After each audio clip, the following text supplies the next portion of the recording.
यह है वो श्याम बाबा का जो खाटू श्याम जी में हमारे पास ही है जो मंदिर बना था वो है। तो मैंने ये फ़ोटो ऐड की थी क्योंकि अभी जो नया मंदिर बना है उसकी फ़ोटो है।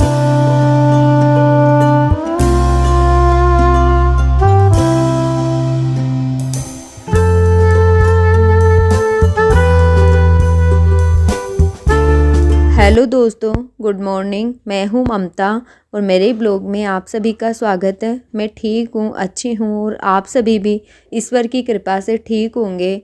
जय श्री श्याम।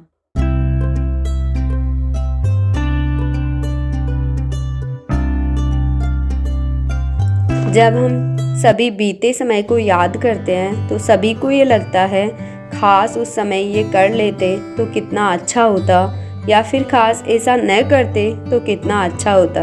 कई बार हम सोचते रहते हैं दोस्तों कि कल इस काम को कर लेंगे और कल पर टालते रहते हैं और सोचते हैं कल कर लेंगे, लेकिन ऐसा करते करते हमारा समय बीतता जाता है। ऐसा हमें पता ही नहीं चलता और कई बार कुछ काम ऐसा भी होता है जिनकी शुरुआत हम करते ही नहीं हैं और हम सोचते ही जाते हैं कि वक्त आने पर सब हो जाएगा, लेकिन वक्त तो कभी आता ही नहीं है दोस्तों। लेकिन वक्त हमेशा अपनी गति से चलता ही रहता है दोस्तों।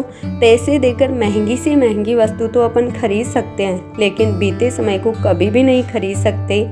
हम एक बात को याद रखना चाहिए, जब हम पानी को मुट्ठी में बंद करके भी अंदर उसको नहीं रख सकते, उसी प्रकार से धीरे धीरे हमारा समय भी बीतता जाता है और हमारे हाथों से निकल जाता है, हमें पता ही नहीं चलता दोस्तों।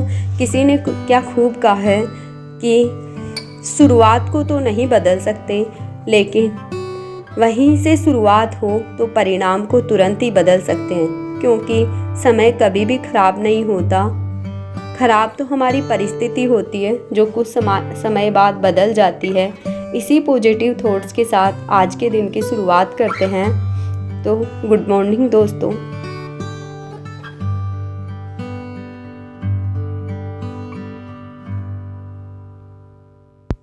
यहाँ पे व्रत का दिन है और मैं बना रही हूँ दाल। तो दाल में मैं कुकर में बनाती हूँ और मैंने पहले भी बताया था कि कुकर की सीटी ख़राब हो रखी है तो मैं इस पर कपड़ा रख देती हूँ। और यहाँ पे मैं आटा लगा रही हूँ क्योंकि मैं दाल को पहले बॉईल कर लूँगी और फिर मैं दाल में थोड़ा सा तड़का लगा देती हूँ और सीधे वैसे ही बना रही हूँ। और साथ में ही मैं आटा लगा लेती हूँ और फिर बाद में मुझे थोड़ा सा हलवा भी बनाना था, तो हलवा बनाने के घर में भोग लगा देती हूँ क्योंकि व्रत में मैं थोड़ा सा मीठा बनाती हूँ। तो यहाँ पे मैं हलवा बना रही हूँ सूजी का, और थोड़ा थोड़ा ही खाते हैं बच्चे, खा लेते हैं। तो यहाँ पे मैं हलवा बना रही हूँ।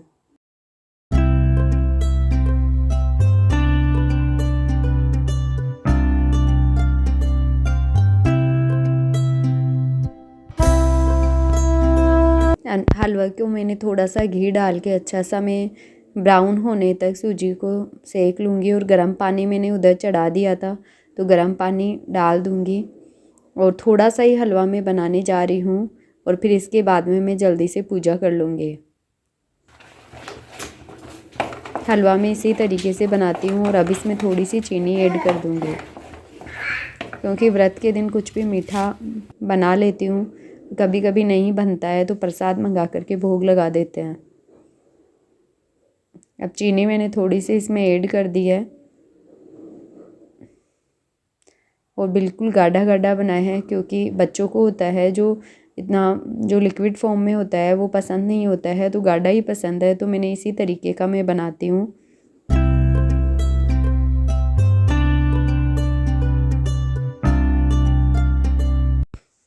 अब दाल को मैंने सीधे ही बॉईल किया था, तो इसमें मैं तड़का लगा देती हूँ। थोड़ा सा मैंने जीरा डाल दिया, थोड़ा सा हींग डाल दिया था। और देखो गैस है जो ज़्यादा आ गई थी, तो मैंने एक बार गैस को बंद कर दिया और फिर बाद में मैं इसमें जो लहसुन वगैरह है वो डालूँगी क्योंकि इसमें बहुत ज़्यादा गर्म हो गया था। तो इसमें ही मैं मिर्ची वगैरह सारे ऐड कर रही हूँ क्योंकि फिर बाद में मैंने दाल को वैसे फ्राई नहीं किया था। तो मैं इसमें पका देती हूँ इसको। और जब ये हर माल वाला आता है उसके बाद में छोटी सी कढ़ाई ली थी मैंने, तो ये अच्छी लगती है क्योंकि इसमें हर तड़का लग जाता है। अब मैं दाल कुकर में ही डाल दूँगी इसको। और पहले मैंने दाल को जितना पतला करना होता है उतना कर लिया था, और अब मैं इसको थोड़ी सी बॉईल कर दूँगी और फिर ढक के रख देती हूँ।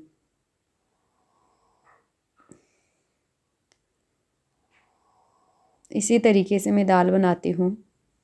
जब टाइम होता है उसके अकॉर्डिंग ही दाल बन जाती है, क्योंकि दाल तो कैसे भी बन जाती है, लेकिन जब अपन ज़्यादा ताम झाम लगाते हैं, थोड़ा टाइम होता है तब भी लगाते हैं।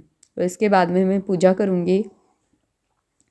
और बाबू है जो इतने अच्छे तरीके से मतलब पूजा नहीं करने देता, ये बार बार पास में आता है, कभी तिलक लगाएगा, मैं करूँगी वैसे ही करता है। तो बच्चों को तो ऐसे ही करना होता है, अपनी कॉपी करने लग जाते हैं, क्योंकि ये 1.5 साल का हो गया है। तो जैसे हम करते हैं वैसे ही करने लग जाता है। अब जब बुक पढ़ती हूँ तब भी ये क्या करता है, कथा पढ़ती हूँ तब भी इसमें गोद में आकर के बैठ जाता है, और मैं इसके तिलक लगाऊंगी तो ये मेरे भी तिलक लगाने लग जाता है। लेकिन बच्चे हैं, बच्चे तो भगवान का रूप होते हैं, तो भगवान इनको वैसे भी माफ़ कर देते हैं। और मैं पूरी कथा पढ़ लेती हूँ। अब मेरे ये आके तिलक लगाएगा, क्योंकि मैंने पहले इसके लगा दिया था। अब मैं आरती कर रही हूँ, तो ये भी आरती करेगा। मेरे तिलक लगा दिया, मैं इसको घंटी दे देती हूँ कि ये बजाने के बहाने थोड़ी सी देर बैठ जाए, लेकिन थोड़ी देर बजाएगा, बच्चों को ऐसे ही होता है, और फिर ऐसे करने लग जाता है। और अब ये खा रहा है जो हलवा बनाया था मैंने। इसको भूख लग रही थी, उस टाइम पे भी मांग रहा था, इनको क्या पता भूख क्या होता है। तो अब ये खा लेगा तो थोड़ा पेट भर जाएगा, थोड़ा सा खाता है, उसके बाद में ये उठ के चला जाता है, क्योंकि बच्चों को ऐसे ही होता है। और फिर आगे है जो मैंने सुबह पास्ता बनाया था अंशु के लिए, सैटरडे था तो इनके लंच में कुछ स्पेशल जाता है, तो सैटरडे को मैंने पास्ता बनाया था, वो हमारे लिए गरम कर रही हूँ, और इनके लिए टिफ़िन के लिए रोटियां सेक रही हूँ। और अंशु तो है जो 7 बजे चला जाता है, तो उस टाइम पे मैंने कुछ सूट नहीं किया था। और अब ये है जो बिस्तर है वो मैं समेट रही हूँ। मैंने नहा लिया था सुबह जल्दी ही, क्योंकि मैं आरती करने के लिए नहा लेती हूँ जब नाश्ता करती हूँ उससे पहले। और अब बिस्तर है जो मैं समेट देती हूँ। तो आई होप आपको ये वीडियो पसंद आए, तो प्लीज़ इस चैनल को लाइक करें, शेयर करें और सब्सक्राइब। तो यहाँ पे जो श्याम बाबा का नया मंदिर बना है उसकी फ़ोटो मैंने ऐड की है, तो कमेंट में लिखना जय श्री श्याम।